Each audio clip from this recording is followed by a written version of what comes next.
Ce programme vous est proposé par Castel Beer.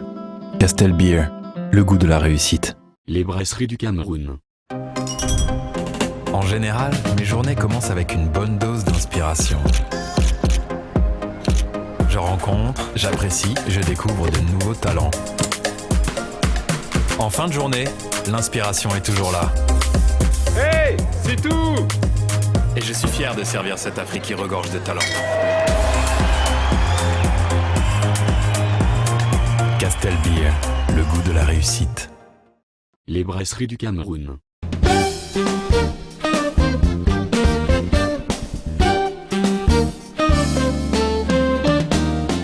Mesdames, Messieurs, bonsoir. Courage et abnégation sont les valeurs qui caractérisent chacun des acteurs de cette édition de votre émission Carrière.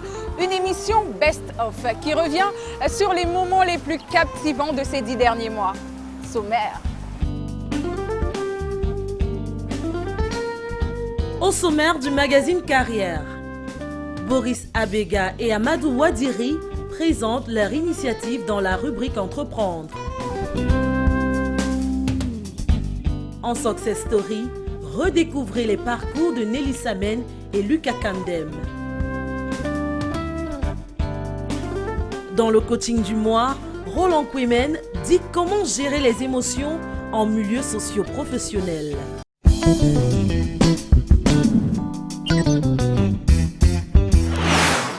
Parlons d'initiative, parlons d'innovation, d'abord avec le V-Live de Boris Abega, ensuite avec le riz de Yagua, porté aux yeux du monde par Amadou Adiri et son entreprise COP TPA Logonnerie basée dans l'extrême nord du Cameroun. Deux projets ambitieux que je vous propose de redécouvrir. Regardons.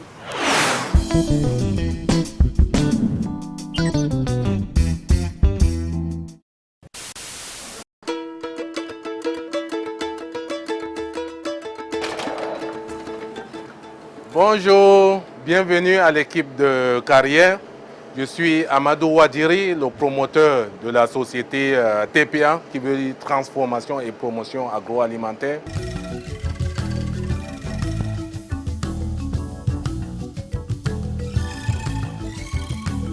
Je suis originaire de Yagua, je suis né ici, mes parents sont producteurs et commerçants de céréales, parmi lesquels le riz. Et puis j'ai eu la chance d'aller faire mes études universitaires dans un bassin de production du riz en Europe. Là, c'est l'Espagne. J'étudiais la coopération internationale, mais j'étais intéressé par l'approche qu'ils ont mis en place pour développer la filière riz, pour donner une valeur ajoutée à ce riz-là, pour que la population espagnole et européenne consomment leurs produits. Et du coup, sortant d'un bassin de production du riz quand même à Yagua, où nous produisons 80% du riz camerounais, qui est un grand bassin de production en Afrique centrale, je me suis dit, qu'est-ce qu'on peut bien faire avec les différents riziculteurs? Comment est-ce qu'on peut se structurer donc, pour améliorer notre approche de valorisation du riz? C'est pourquoi nous avons donc en 2013 créé TPA avec les différents groupements des riziculteurs. Actuellement, nous travaillons avec 300 GIC, donc 4500 riziculteurs, donc pour produire, améliorer nos rendements à l'hectare à partir des semences de qualité, valoriser ce riz en mettant en place une chaîne de transformation dans la chaîne de valeur, donc notre unité qui transforme ce riz et le commercialise sur le marché. Et maintenant, nous passons à une phase de cluster, donc pour mettre les différents acteurs de la filière locale pour créer de la valeur, créer de l'emploi. La coopérative maintenant a 3 marques. La première marque, c'est le Gonri. Voici la marque Nouriasi que vous voyez, avec le riz blanc parfumé, le riz complet également pour diabétiques et ceux qui font le régime pour garder la ligne. Donc, la troisième marque que nous venons de mettre sur le marché, la marque Irisa, qui est conditionnée en sac de 25 kg. Donc, en travaillant sur la marque et la communication sur la marque, nous garantissons aux consommateurs un produit de qualité.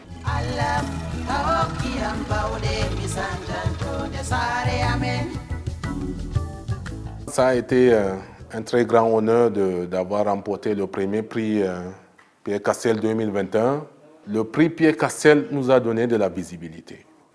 Donc, l'impact, c'est directement au niveau de notre chiffre d'affaires. Plusieurs Camerounais ne savaient pas que le riz camerounais existait sur le marché. Il y a même ceux qui ne savent même pas que le Cameroun produit du riz. Ça nous a attiré également un certain nombre de partenaires qui se sont intéressés à nous. Dernièrement, à Douala, j'ai remporté également un autre prix qui est le Best Business Idea que j'ai remporté à l'université privée JFN IT avec IFO Impact et l'université de Milan. Donc ce prix, c'est un prix offert par Afriland First Bank, donc qui va me permettre d'intégrer un programme de Global NBA afin de pouvoir intégrer un écosystème d'entrepreneurs au niveau international avec des potentiels investisseurs qui nous permettraient vraiment de passer véritablement à la phase industrielle, à la phase d'internationalisation de notre entreprise.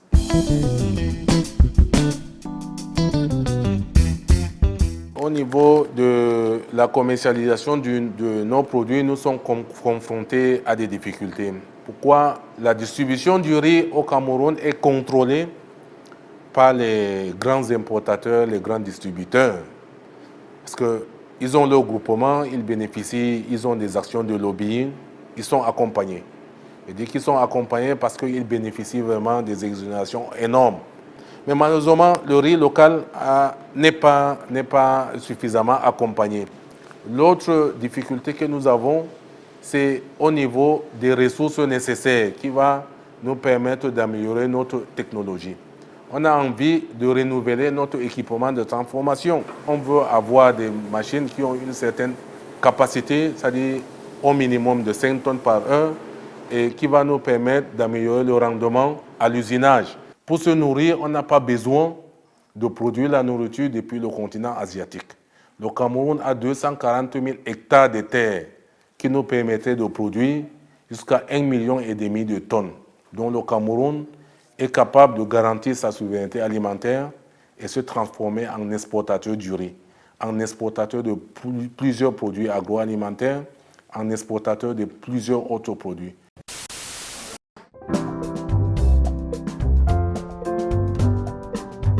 Bonsoir Carrière, bienvenue. Je suis Boris Abega, promoteur du concept V-Life. Je vais vous présenter la structure. Suivez-moi s'il vous plaît. Alors, nous allons commencer par la grammaire des structures. VITEC, Centre de contrôle technique automobile, agréé par le ministère des Transports pour le contrôle des véhicules légers. Alors, nous avons un centre moderne qui en fait contrôle les véhicules par étapes. Nous avons la première étape ici, qui est l'identification des véhicules. La deuxième étape, qui est la vérification des équipements, structures et carrosseries. Ensuite, nous avons la troisième étape qui vérifie la pneumatique et la pollution. Et la quatrième étape qui vérifie éclairage, visibilité et signalisation. Le contrôle technique est un contrôle des organes mécaniques d'un véhicule sans nécessité de démontage. À la fin de ce contrôle, vous obtenez un petit document qui s'appelle la vignette de visite technique automobile. Après le contrôle visuel qui est conçu des 4 étapes que je viens de citer, nous avons donc le contrôle des bancs, au niveau des bancs. Nous avons le parallélisme qui est contrôlé par le ripage. Nous avons le banc de suspension et le banc de freinage. Le banc de suspension, c'est le contrôle du système de suspension du véhicule, les amortisseurs, qui se fait essieu par essieu. Ensuite, nous avons l'étape des organes de direction et du sous-bassement. Nous avons là, par exemple, un véhicule qui est en train de se faire contrôler. Durant cette étape, les techniciens que nous voyons à l'intérieur, vous voyez là, ils contrôlent, ça s'appelle les plaquageux. Ils contrôlent les organes de direction en dessous du véhicule. Voilà. Donc, lorsque le contrôle est effectué, les résultats s'affichent automatiquement au niveau du moniteur et ils ressortent directement en salle de délivrance des vignettes. Bienvenue à Vicots Barbershop. Suivez-moi s'il vous plaît. Alors, Vicots Barbershop, qu'est-ce que c'est? Salon de coiffure pour hommes. Déjà que notre clientèle à la visite technique est constituée majoritairement des hommes, nous avons pensé que avec un barbershop à côté, pendant l'attente de la visite technique, ils pouvaient effectivement venir se faire beau, se faire des massages, des coiffures et des soins du visage. Après Vicots Barbershop, je vous présente Vitech Training Center. Vitech Training Center est un centre de formation agréé par le ministère de la formation professionnelle et le ministère des Transports, respectivement pour la formation des chauffeurs, des conducteurs de camions, de bus, donc de poids lourds, et pour la préparation des candidats aux examens de permis de conduire. Comme vous pouvez le constater, nous avons une décoration particulière. Ce n'est pas que de la décoration, ce sont aussi des outils pédagogiques. Alors là, nous avons un mur qui représente un peu les pièces d'un véhicule. Nous avons des amortisseurs, le volant, le tableau de bord, des pédales, ainsi de suite, les rétroviseurs. Parce qu'il y a plein d'apprenants, vous ne le croirez pas, mais qui n'ont jamais vu un amortisseur, qui ne savent pas faire la différence entre les pédales, qui ne savent pas à quoi ressemble un moteur. Raison pour laquelle nous avons ici un bloc moteur. Nous avons une boîte aussi, effectivement, pour pouvoir faire toucher du doigt aux candidats ce dont nous parlons pendant la phase théorique des cours. Parlant de phase théorique, nous sommes en bas ici, au niveau des salles de classe, où nous administrons effectivement cette phase théorique. Et la formation à Vitech Training Center se fait en 3 phases, contrairement aux autres centres où c'est en 2 phases. Nous avons la phase théorique, nous avons la phase semi-pratique et la phase pratique.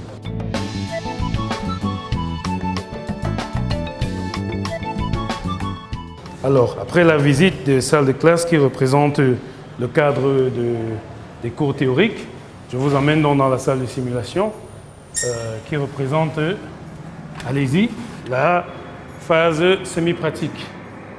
Alors ici, nous avons des simulateurs de conduite. Ici, je vous présente le simulateur de poids léger. Le simulateur de poids léger, il nous sert pour la formation des chauffeurs pour particuliers, des chauffeurs d'entreprise aussi, jusqu'aux vannes, pick-up. Mais en même temps, nous l'utilisons par rapport à notre agrément d'auto-école pour les permis de conduire et permis B. Nous pouvons utiliser ces simulateurs. Cette phase dure 12 heures de temps avant de passer à la phase, à la phase pratique, autant pour moi. Par ici, nous avons le simulateur de poids lourd. Alors, le simulateur de poids lourd, c'est pour les bus et camions. Ce simulateur est composé d'éléments réels des camions et des bus. Il n'y a que la partie digitale qui change en termes de tableau de bord et consort. Mais à partir d'ici, c'est-à-dire que ce volant-là, c'est un volant d'un camion réel. Le siège, c'est une cabine réelle. Vous comprenez? La boîte de vitesse, c'est une boîte de vitesse réelle. Et c'est ici que nous apprenons les tours de main à effectuer dans un camion ou dans un bus avant de passer à la pratique. I just wanna have some fun tonight. Drink some beer, chase some girls and end up getting high. Bienvenue dans notre espace détente, V-Lounge, qui est un concept d'ambiance à la plage. Alors nous avons créé un espace détente loisir où les gens peuvent venir à partir de 18 h de mardi à dimanche pour justement manger un bout, passer du bon temps et écouter de la bonne musique dans une belle ambiance, peut-être danser un peu. Donc nous sommes ouverts de 18 h à 2 h du matin.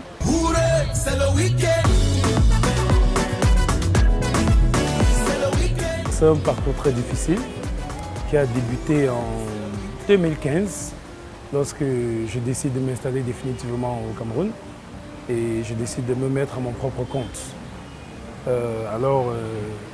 J'avais décidé de me lancer, de trouver une activité, de créer une activité qui pourrait me générer assez de liquidités pour gérer tous les projets qui me passaient par la tête. C'est ça le début de mon parcours entrepreneurial. J'ai donc commencé par ouvrir la visite technique automobile. J'ai pris un agrément au ministère des Transports. Ensuite, après 3-4 ans, j'ai ouvert un barbershop, Vicots, et dans la même lancée, par rapport à l'activité du centre de contrôle technique automobile, nous avons eu un certain constat. Il m'est donc venu l'idée d'ouvrir un centre de formation professionnelle pour les conducteurs de poids lourds surtout, et en même temps une auto-école. Et dans l'élan de ce parcours, j'ai décidé d'ouvrir cet espace loisir, le V-Lounge, où nous nous trouvons ce soir.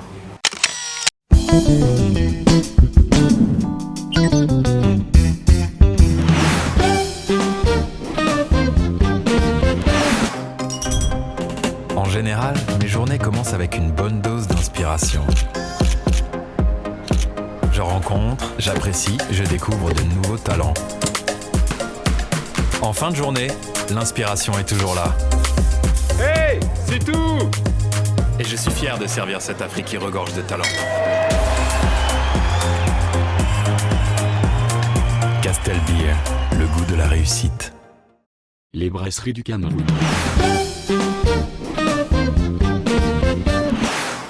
En Success Story, retraçons ensemble le parcours de Nelly Samen qui taille la trajectoire de sa réussite dans le wax italien, suivi de Lucas Camdem, entrepreneur d'exception qui justifie sa position par la mise sur pied de 11 entreprises entre l'Afrique et la France, deux parcours atypiques que je vous propose de redécouvrir dans le Best of.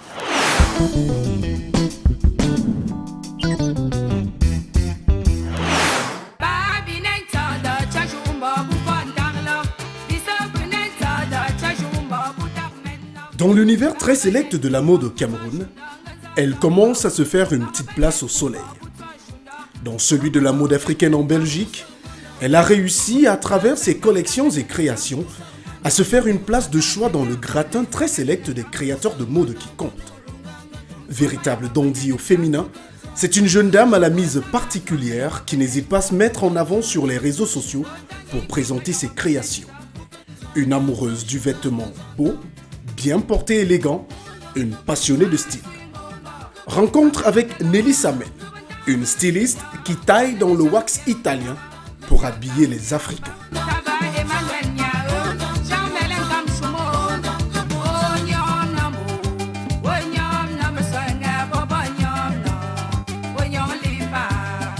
Une créatrice, une personne extraordinaire, une femme qui a de l'imagination, qui est créative et qui est géniale, elle est extraordinaire. Pour qui rencontre Nelly Samen pour la première fois, ce qui frappe au regard, c'est sa tenue et sa mise. Un mélange entre élégance, finesse et provocation. Un cocktail tonique qui rajoute de la couleur à cette jeune dame qui, du haut de son sourire, subjugue et laisse songeur.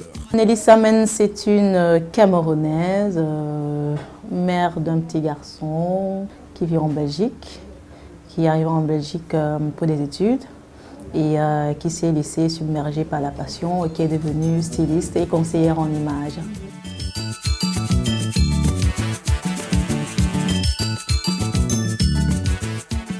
Si elle fascine aisément son auditoire par ses créations et sa facilité à s'exprimer, Nelly traîne en revanche avec elle l'histoire d'une enfant timide, maladive, orpheline de mère à 10 ans, qui semblait loin d'être destinée à terminer sa vie sous les feux des projecteurs d'un défilé de mode.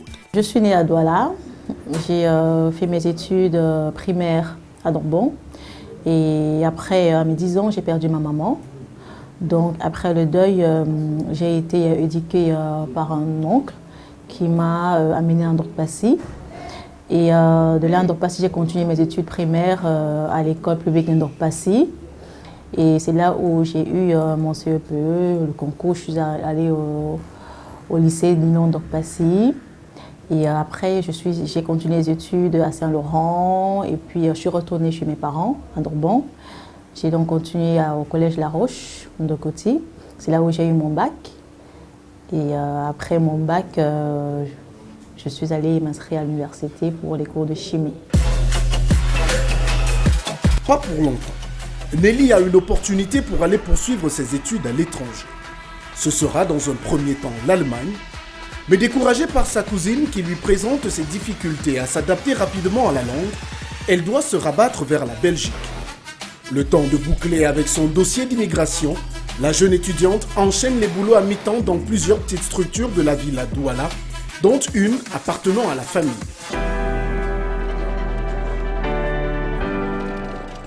Arrive alors le départ pour la Belgique et la nouvelle vie qui s'ouvre à elle. Pourtant, Nelly est loin d'être impressionnée par les premières images qu'elle reçoit à son arrivée en Belgique. J'ai pas été impressionnée parce que je me suis dit, bah, j'arrive pour quelque chose. Dès que tu arrives, il faut te concentrer. Tu es venu pour tes études, tu n'es pas là pour essayer de voir ce qui va t'impressionner ou quoi que ce soit. Une fois installée, Nelly s'inscrit en année de passage avant de poursuivre avec son cursus universitaire en chimie. En deuxième année, elle est contrainte, malgré elle, de revoir ses plans. Son papa tombe malade. Elle doit travailler pour subvenir à ses besoins à elle, mais aussi garantir les soins de son père. La mode et les conseils vestimentaires qu'elle faisait alors juste pour s'amuser vont devenir sa bouée de sauvetage, son îlot de refuge. Quand j'étais étudiante, je suis allée faire un concours de top modèle Belgium pendant 1 an. Et puis j'ai arrêté parce que je n'arrivais pas à trouver des sponsors. Bon, j'ai essayé aussi de trouver, des entreprises de modèles qui employaient des modèles. Bon, ça c'était vraiment entre mes études, donc c'était vraiment pour passer mon temps, quoi. Donc voilà. Et puis je faisais aussi des petits jobs en tant qu'étudiante et ainsi de suite. Donc voilà, quand mon papa est tombé malade, il fallait vraiment arrêter tout ça et me mettre à travailler pour pouvoir aider papa, à payer ses soins de santé et ainsi de suite. La mode, en fait, c'est quelque chose que j'aimais depuis mon enfance, en fait. Donc, depuis le Cameroun, avant de venir en Belgique. J'ai toujours été une petite fille qui savait se mettre, qui savait se démarquer partout où j'allais, qui avait ce petit tic-là. Et voilà, les réseaux sociaux arrivent, High Five d'abord. Je commence à chaque fois, je publiais des photos, des gens qui appréciaient, qui commentaient, des amis qui commentaient. Et puis après, Facebook. C'est là où je vais sur Facebook, je continue le travail. Chaque fois que je m'habillais, je mettais des photos et ainsi de suite. Et entre-temps, je travaillais pour pouvoir aider papa. Et donc, c'est comme ça que j'ai eu des amis qui me demandaient « Ah tiens, t'as acheté ça où? Pourquoi tu ne vends pas? On veut ça, on veut ci. » Je dis « Ah tiens, pourquoi je n'achète pas pour revendre ?» J'ai commencé à revendre les vêtements. Et puis, il y en a « Ah, j'aimerais refaire ma garde-robe. Est-ce que tu m'accompagnes? Bien, j'ai un événement. Est-ce que tu m'accompagnes ?» Et c'est comme ça que je me suis retrouvée à être personnage shopper.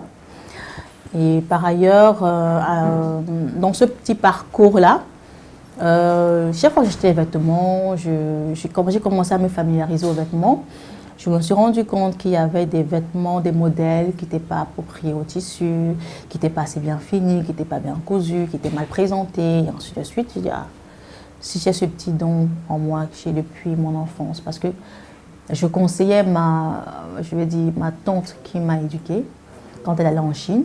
Je lui disais, maman, tiens, achète tel vêtement, regarde tel vêtement à la télé. Je faisais des petits croquis, je lui donnais, elle allait en Chine et ramenait les vêtements. Le décès de son papa lui fait prendre conscience de son potentiel dans la mode. Celle qui rêvait de finir esthéticienne, qui suivait des études universitaires en chimie, va donc se lancer dans l'univers très sélect de la création de mode. Elle décide de suivre une formation pour devenir styliste modéliste et s'y attelle avec tout le sérieux possible. Je me mets à bosser dessus, à faire des recherches, à essayer de mettre tous les puzzles qu'il faut pour pouvoir développer le stylisme, c'est-à-dire rencontrer des partenaires, contacter des collaborateurs, cogner chez les plus grands, rencontrer ceux qui sont déjà dans le métier, discuter avec eux, faire des foires, découvrir, aller dans des défilés, découvrir un peu ce que c'est que le monde de la mode. C'était pas si difficile que ça parce que comme maman allait déjà en Chine, donc j'avais déjà quand même ces petites expériences de ce que c'est que la mode. Bon, maintenant il fallait vraiment connaître ce que c'est que du prêt-à-porter, comment les faire, comment les définir, qui rencontrer, où aller, comment ça se passe et ainsi de suite. Bon, difficile, oui, parce que c'est un domaine assez vaste et saturé. Donc pour se faire un nom, pour se faire une place, il faut travailler, il faut beaucoup, énormément travailler, beaucoup réfléchir. Donc c'est ça la difficulté en fait, parce que ça demande énormément d'énergie, beaucoup de voyages, beaucoup de recherche, parce qu'il faut toujours se démarquer, il faut toujours chercher le petit hic qui fait la différence de ta collection. Parce que j'ai commencé avec du wax. Pourquoi? Parce qu'à l'époque, c'était le tissu qui était à la mode en fait.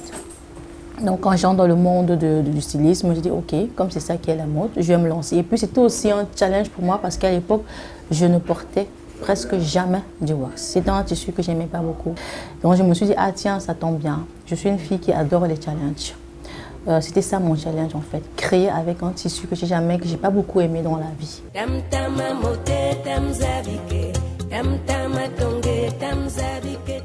Nelly travaille d'arrache-pied pour se faire un nom dans un paysage de la mode où les Africains sont réduits à des créations communautaristes. Ses pages sur les réseaux sociaux deviennent ses vitrines et la jeune dame y expose pêle-mêle ses créations. Elle y associe ses conseils vestimentaires pour une clientèle qui est de plus en plus séduite par les connaissances de la jeune dame et sa capacité à proposer des solutions pratiques à ses clientes. Bien partie dans sa lancée, elle doit pourtant faire un break. Une bonne nouvelle se prépare. Nelly va être maman. Elle fait une pause et se concentre sur la venue au monde de son fils. Une pause durant laquelle elle lance une collection de t-shirts aux couleurs des monuments camerounais. Quand je tombe enceinte, c'est vrai que j'étais toujours dans des voyages.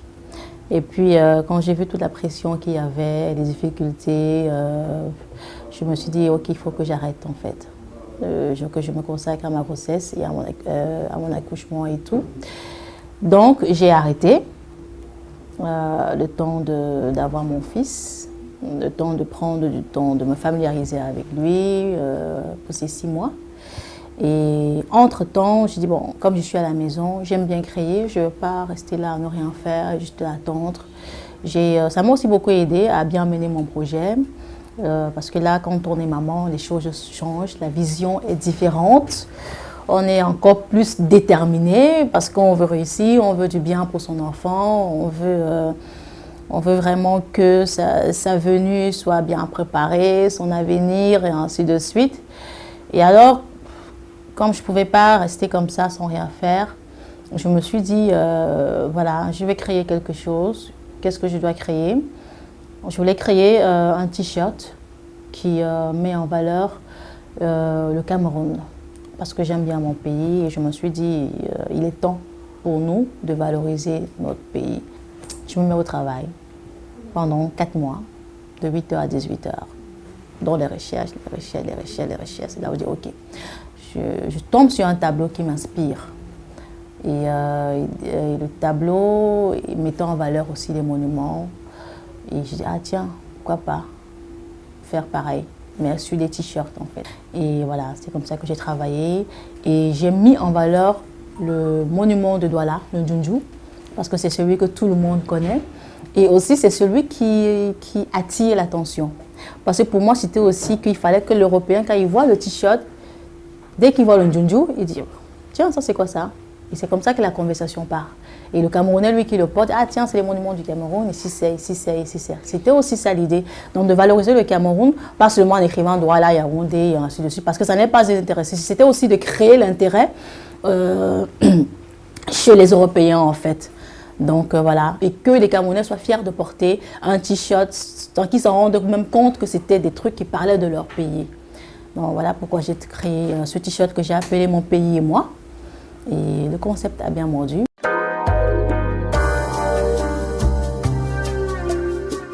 Une fois de retour sur scène, la jeune maman se lance un nouveau défi. Créer des vêtements dans le wax italien, une variété rare, peu connue du grand public. Le wax italien, c'est un ami qui m'a fait part de ça. Tiens, Nelly, on va sortir le wax. Parce qu'on s'est rendu compte que depuis que Vlisco existe, ils n'ont jamais eu de concurrents. Des gens ont créé des wax et tout, mais ils n'ont jamais atteint la qualité du wax hollandais. Donc, et comme les Italiens sont des très bons drapiers, ils se sont dit, voilà, on va se lancer, on va concurrencer Vlisco. Et c'est comme ça qu'il m'appelle, il me parle de ça. Et comme c'était rare, j'ai dit, ah tiens, ça c'est aussi un challenge pour moi. Et voilà, c'est là où je me lance. Je vais carrément au Togo, parce que quand eux, ils fabriquent, ils envoient directement au Togo. Donc je vais au Togo. C'était aussi une opportunité pour moi, parce que je devais être la première styliste à créer avec du wax italien. Et nous savons que l'Italie, dans le monde de la mode, c'est des pionniers, c'est des premiers. Et c'était aussi un avantage pour moi pour pouvoir avoir une place dans le monde de la mode, travailler qu'avec des grandes entreprises, avec des meilleurs, pour pouvoir valoriser mon travail aussi. Un produit rare qu'elle présente à ses compatriotes au cours d'une Fashion Night baptisée Back to the Roots en 2021. Une collection unique, comme sa créatrice, qui reflète l'univers très traditionnaliste de la jeune femme. J'ai eu mes prix beaucoup plus dans la période de la Journée de la femme internationale. Alors, il y a des promoteurs d'événements qui pendant cette journée-là, qui donnent des prix aux chefs d'entreprise, aux entrepreneurs. Et voilà, certains m'ont contacté, ils me suivaient sur les réseaux sociaux, ils m'ont dit tiens, quand on voit comment justement, quand tu bosses, ta façon de bosser, c'est encourageant, il faut qu'on t'encourage. Et c'est comme ça que j'ai reçu 3 prix en Belgique. Maintenant, le 4e prix, celui d'Afrique Créa, c'est une plateforme où je vends mes vêtements, mes produits. Et ils ont pour habitude de primer aussi les meilleures marques, ceux qui font des chiffres via leur plateforme. Consciente de la longueur du chemin à parcourir pour atteindre les sommets dans le monde de la mode, Nelly Samen sait se montrer ambitieuse tout en gardant la tête sur les épaules. Son credo ? C'est juste bosser, faire des recherches, ne pas s'arrêter, malgré les petits couacs qu'on rencontre.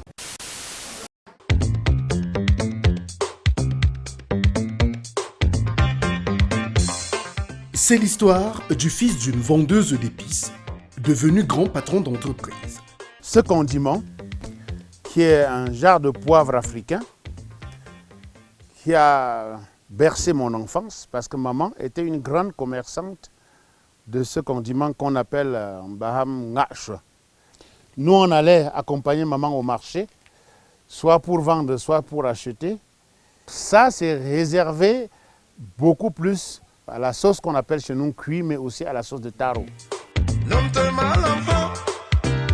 C'est le parcours d'un enfant des camps de concentration à l'époque du maquis, devenu haut cadre à la fonction publique au Cameroun. J'ai eu des félicitations de deux de mes ministres, des félicitations écrites. Je peux même dévoiler que j'ai refusé d'aller prendre la médaille de chevalier, tout simplement parce que j'estimais que c'était une récompense d'avoir bien vendu la maison familiale. C'est la trajectoire d'un fonctionnaire promis à une brillante carrière qui abandonne tout pour devenir coach en entrepreneuriat. J'ai désiré pendant longtemps transmettre aux autres mon expérience, mes connaissances, les fruits de mes recherches.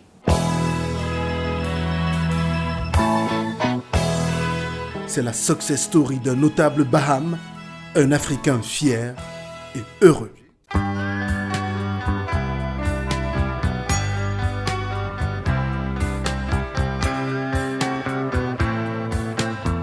Je suis né un 1er octobre il y a bientôt 62 ans, dans un petit village à la frontière Bayangam-Baham, même si je suis originaire de Baham.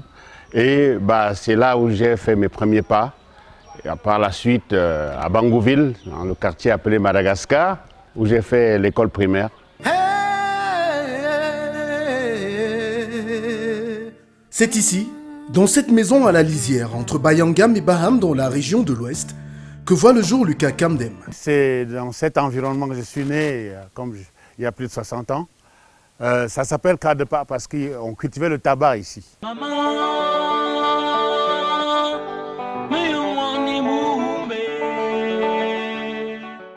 Pour le petit Lucas Kamdem, la vie est rythmée par les journées passées à suivre sa maman au marché où elle vend des épices.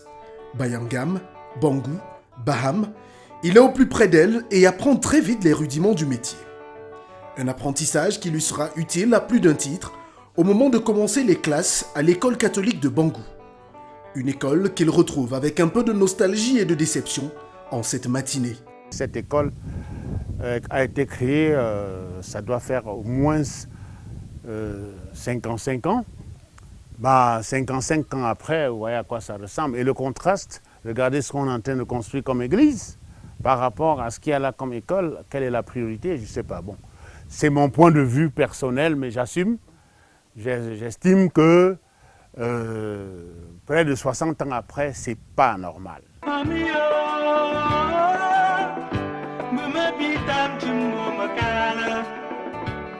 Son CEPE en poche, Lucas Kamdem prend la direction de Bafoussam pour y poursuivre ses études au CES local. Brillant élève, il décroche son BEPC en classe de 4e. À l'aise dans les matières scientifiques, c'est tout naturellement qu'il est orienté en série C. Après un probatoire D, il décide contre toutes attentes d'opter pour la série A. C'est une décision personnelle, absolument personnelle. J'ai eu l'occasion, avec les conseillers d'orientation au Centre national de l'éducation, de vraiment faire des tests psychotechniques pour voir là où je pourrais être le plus brillant dans la vie. Et quand ils m'ont dit c'est soit droit, soit économie, je me suis dit qu'est-ce que je fous alors avec le probatoire D. Et c'est là où j'ai choisi d'aller en terminale A. Parce que en plus, à l'époque, pour entrer en fac, si tu choisissais une série qui ne correspondait pas à la spécialité de ton bac, ah bah, tu avais des problèmes, tu ne pouvais pas avoir de bourse, tu ne pouvais pas, etc. Donc, je connaissais déjà tout ça, puisque j'avais des camarades qui y étaient déjà. À l'époque, on appelait la faculté de sciences de l'université de Yaoundé le cimetière des bacheliers. Donc, je ne voulais pas aller au cimetière, moi. Donc, du coup, j'avais décidé, depuis la première, de devenir administrateur civil.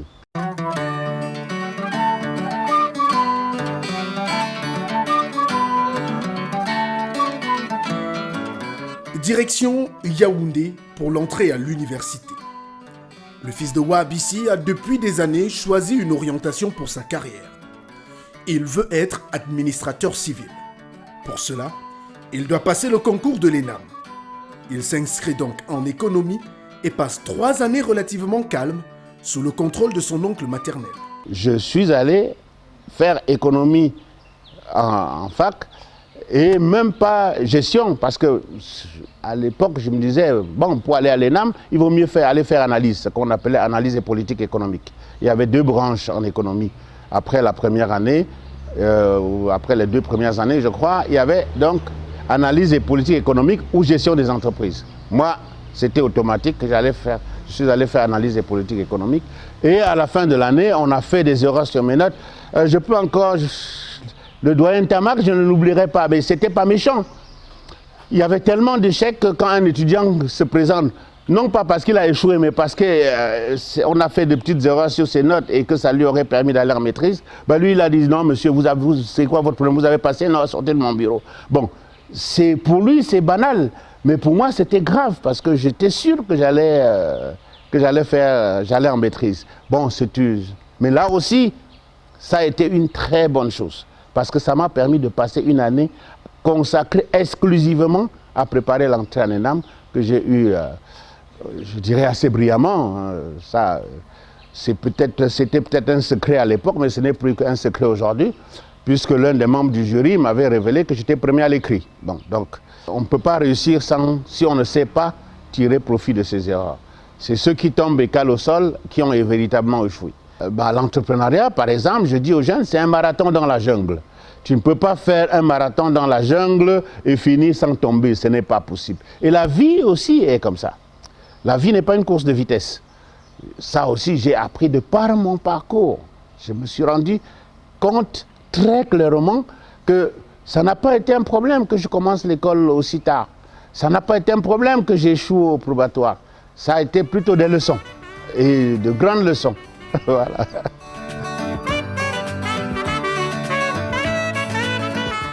Le 6 décembre 1986, Lucas Kamdem entre à l'ENAM. Il en ressort le 14 décembre 1988 avec le grade d'administrateur civil. Vice-major de sa promotion, il a le privilège de choisir l'administration dans laquelle il va travailler. Mu par son ambition, c'est tout naturellement qu'il choisit le ministère de l'économie et des finances. Le début d'une riche et brillante carrière. J'ai eu là aussi l'opportunité de choisir la direction où je voulais travailler. je me demande même si je disais douane, on n'allait pas m'envoyer aller à la douane travailler comme administrateur civil. Mais à l'époque, justement, quand j'ai regardé l'organigramme du ministère, je me suis rendu compte que la direction qu'on appelait à l'époque direction des contrôles économiques et des finances extérieures, c'est ce qui m'allait très bien. Et donc, c'est là où je suis parti. Et j'ai été accueilli, là aussi, je lui rends hommage, il est décédé aujourd'hui, le ministre Roger Tchongi, qui m'a accueilli à bras ouverts. C'était aussi l'un des rares administrateurs civils de l'époque au ministère des Finances. Et je vais être accueilli, là aussi elle vient de décéder, Madame Kung Abesike, qui m'a accueilli dans sa sous-direction, où justement, il y avait les banques. J'étais donc au service des établissements bancaires, contrôle de banque, voilà où je me retrouve.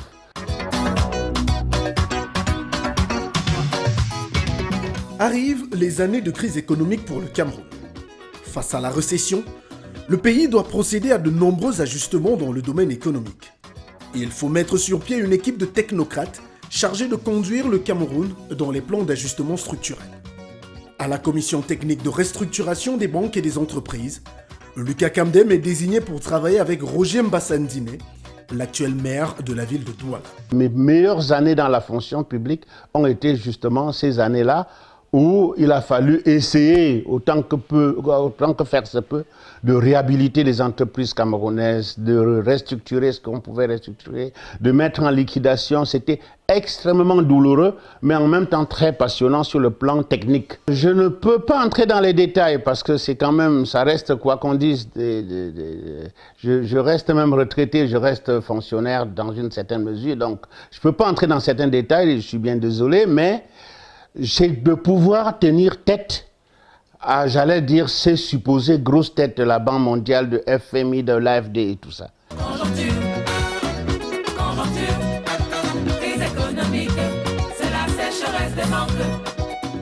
Loin d'être aisée, la tâche dévolue à ces jeunes fonctionnaires est surtout lourde de conséquences pour de nombreuses familles.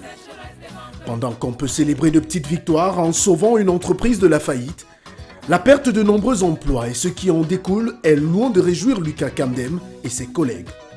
Pourtant, malgré un grave accident en 1992 en pleine opération de paiement des droits sociaux, le fils de Baham reste droit dans ses bottes. Quand on est au service de son pays, il faut y mettre son âme, il faut y mettre tout son être et qu'il faut quelque part une certaine vocation. Quand j'ai senti que je n'étais plus vraiment motivé, j'ai commencé à regarder la porte de sortie.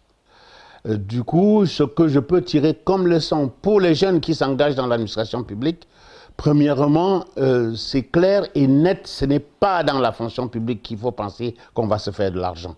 C'est une stupidité, excusez-moi le terme.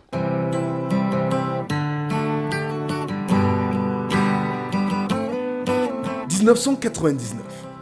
À l'aube du nouveau millénaire, Lucas Kamdem opère un choix décisif pour son avenir. En pleine ascension dans la fonction publique, lui que certains voient terminer un prestigieux poste de ministre, choisit de se tourner vers l'entrepreneuriat.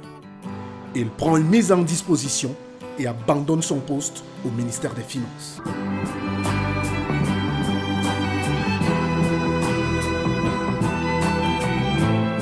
Ayant déjà la fibre entrepreneuriale, Lucas Kamdem, qui avait déjà lancé quelques années auparavant un télécentre avec secrétariat bureautique au marché central de Yaoundé, se consacre entièrement à son bébé, MTA. J'ai fait une formation à l'Institut économique de la Banque mondiale et du Fonds monétaire international, où j'ai fait économie du transport. Du coup, c'était plus facile pour moi de m'orienter vers ce secteur-là. C'est d'autant plus que j'ai un frère qui lui aussi était passionné du domaine des transports, courrier-colis, à l'époque où très peu de gens imaginaient que des privés puissent faire courrier-colis express. Bon, la législation était encore, c'était pas clair et puis on s'y est lancé. Et après on a régularisé, mais c'est le secteur qui m'a le plus passionné au départ.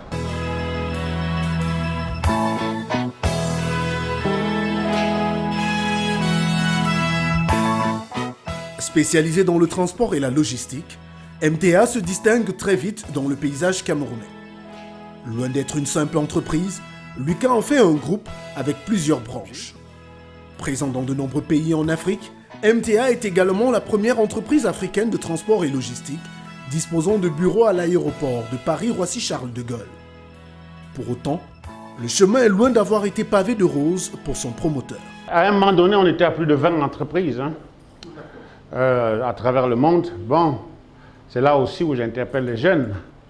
Savoir reconnaître qu'on a fait des erreurs et sur cette base-là, repartir. On a créé plus d'une vingtaine d'entreprises et près de la moitié sont parties ou sont mortes ou sont en veilleuse. C'est ce que je dis souvent, qui sont en veilleuse. Parce qu'à un moment donné, MTA était dans 10 pays africains, plus la France. Donc, comptant le Cameroun, ça faisait 12 MTA. Je ne parle pas des autres entreprises ou des autres projets. Donc, c'est quand même 22 ans après, on peut être content d'avoir contribué à créer des emplois, créer des richesses, contribuer à développer cette activité qui aujourd'hui au Cameroun fait partie des secteurs où on forme le plus de jeunes.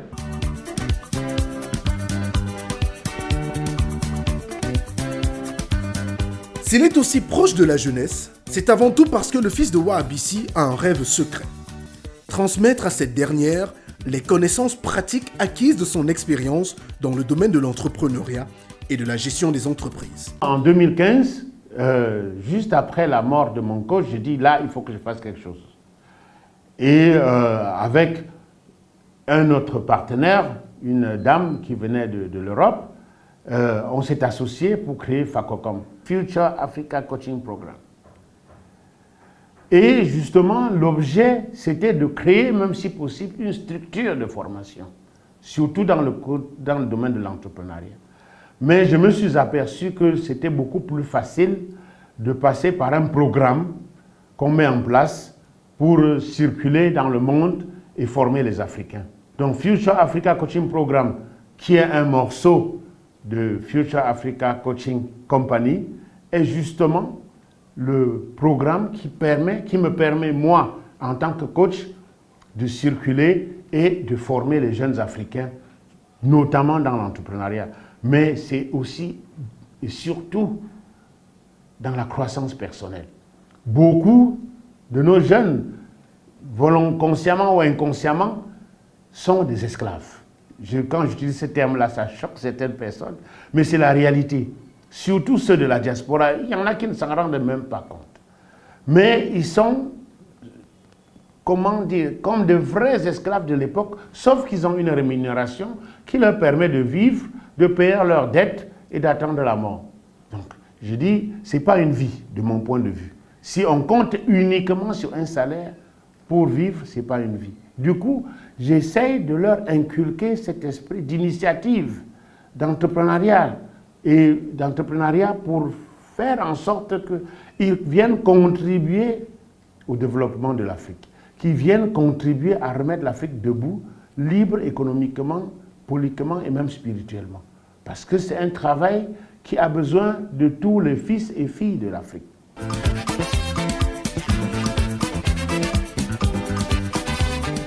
À ses apprenants aux facopistes, il n'a de cesse de leur transmettre sa philosophie du monde des affaires. Une philosophie qu'il a résumée dans un ouvrage paru en 2020. Un outil de formation qui concourt au succès du FACOP. Ce livre, c'est en réalité plus d'une dizaine d'années de recherche, de réflexion, d'expérimentation, etc. Mais il y a un second livre que j'ai dénommé La pyramide de la réussite, qui est la partie la plus pratique de tout ce que j'ai enseigné jusqu'alors, tout ce que j'essaie d'enseigner aux jeunes. Et donc ce livre, effectivement, j'en suis très fier parce que déjà pas mal de succès et je me rends compte qu'il y a des jeunes qui ont déjà profité de ces enseignements-là pour se mettre sur le chemin de la liberté et du succès en tant qu'entrepreneur ou même en tant que salarié, mais ayant une certaine vision de là vers là où ils veulent aller.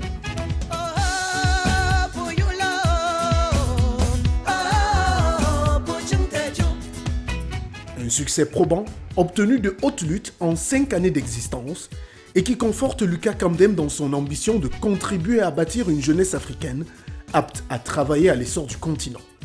Une ambition saluée au-delà de son cercle familial, à la chefferie Baham, où il a été fait grand notable. J'ai eu le privilège d'être anobli par le roi des Bahames, comme donc notable Bamileke à la cour royale Baham. Et ce qui peut être vraiment intéressant ici, c'est de profiter de l'occasion pour dire un peu la configuration spatiale de la concession d'un notable.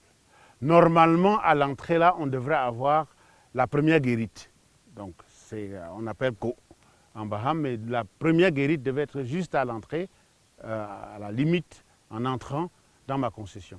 Et ici, là, nous sommes sur ce qu'on appelle, on pourrait appeler la cour d'honneur. Donc ça, c'est comme une cour d'honneur qui n'est pas donnée à n'importe qui. Je le dis pour que les gens comprennent, juste pour ça. Donc c'est le roi qui attribue le droit d'avoir une cour d'honneur, qu'on appelle Muyo en Baham. Donc la cour d'honneur donne donc dans la concession proprement dite. Après, il y a une autre guérite qui donne dans la concession l'espace habitable. La cour d'honneur est réservée principalement, comme par exemple, comme action principale, aux funérailles du chef de la concession et de ses successeurs, bien sûr. Et parfois, d'après ce qu'on m'a dit, il peut faire honneur à sa mère et on peut permettre qu'il fasse les funérailles. Donc les funérailles, c'est la grande cérémonie de revoir après l'enterrement, parfois même 5-10 ans après, qu'on le fasse. Normalement, quand on traverse donc, la guérite qui donne à l'espace qui est supposé être habité par la famille du chef de la concession, il y a donc une petite cour qu'on appelle Teto en Baham. Donc la cour, c'est une cour intérieure. Et la cour intérieure, cette cour intérieure donne à un allée qu'on pourrait appeler en bon français aujourd'hui, ça pourrait être comme une avenue ou boulevard ou je ne sais pas quoi, qui va vers le palais ou vers la grande case traditionnelle qui est le lieu normal de résidence du chef de la famille. Chez nous, l'honnêteté, c'est quelque chose de fondamental. La confiance, c'est quelque chose de fondamental. On dirait en Baham, il y a pas mal de proverbes et d'adages là-dessus. Et on peut justement se rendre compte que l'intégrité, les valeurs comme l'intégrité, sont des fondamentaux de la culture africaine.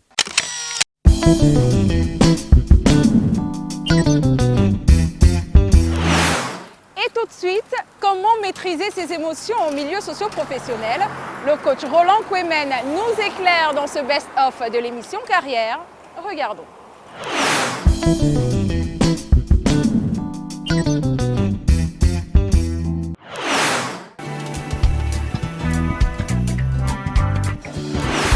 Chers leaders, salut! Bienvenue à la session de coaching. Notre thème d'aujourd'hui, maîtriser ses émotions en milieu socio-professionnel. La question qu'on peut se poser est de savoir pourquoi est-ce que nous devons identifier nos émotions. La suite peut être comment identifier d'ailleurs ces émotions. Et enfin, comment gérer nos émotions. Quand on parle d'émotions chez les leaders, il s'agit ici essentiellement d'un état affectif intense, caractérisé par des troubles divers. Le milieu socio-professionnel peut se définir comme un environnement concerné par un groupe social déterminé par la profession de l'ensemble de ses membres. Pourquoi il est important de reconnaître et surtout de connaître ses émotions. Mieux connaître nos émotions nous permet de développer notre intelligence émotionnelle. Quand on parle d'intelligence émotionnelle, c'est cette capacité à pouvoir se mettre à la place de l'autre. Le principe de 6 et 9. Vous savez, quand vous écrivez 6, moi je lis 6, mais en face de moi, vous lirez 9. C'est ça le principe de l'intelligence émotionnelle. En deux, quand nous développons cette connaissance de nos émotions, ça nous permet de mieux exprimer notre sensibilité, notre raison d'être, notre personnalité.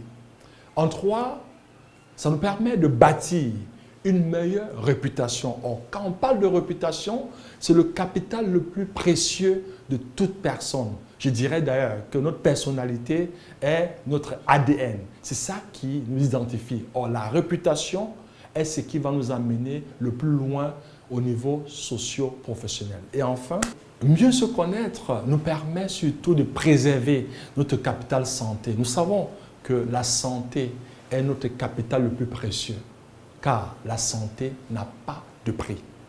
Comment gérer nos émotions? Apprendre à reconnaître et surtout à connaître nos émotions, surtout quand ces émotions sont des émotions négatives, la peur, l'angoisse, donc tout ce qui nous perturbe. On verra que si on a la maîtrise, la connaissance de ces émotions, on aura la capacité d'être beaucoup plus épanoui car nous pourrons jouer avec nos émotions. Comment gérer nos émotions? En 4 étapes. En 1, il est important d'apprendre à identifier, mais surtout à reconnaître ses émotions.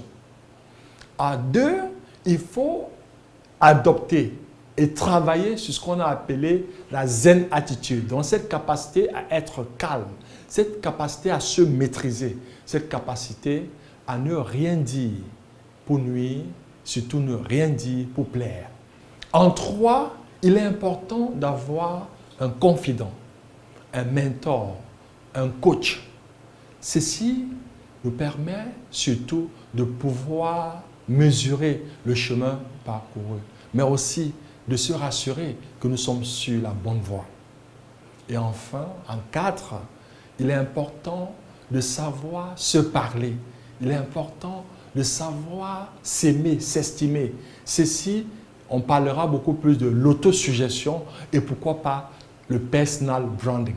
Chers leaders, nous sommes arrivés à la fin de notre session sur la gestion et surtout l'identification de nos émotions en milieu socio-professionnel. Je voudrais à présent partager avec vous ce proverbe africain. Il vaut mieux se taire pendant la tempête et parler quand le calme revient. N'oubliez pas, les leaders d'impact sont des apprenants. S'ils cessent d'apprendre, ils cessent de progresser. Et s'ils ne progressent pas, ils ne performent pas. C'est pour ça que je vous encourage à passer de la motivation à l'action. C'est ici que s'achève cette 2e édition de votre émission Carrière Best Of. Merci d'avoir passé ce moment en notre compagnie. Prochain rendez-vous dans un mois pour la rentrée. Au revoir. Ce programme vous a été offert par Castel Beer. Castel Beer, le goût de la réussite. Les brasseries du Cameroun. En général, mes journées commencent avec une bonne dose d'inspiration.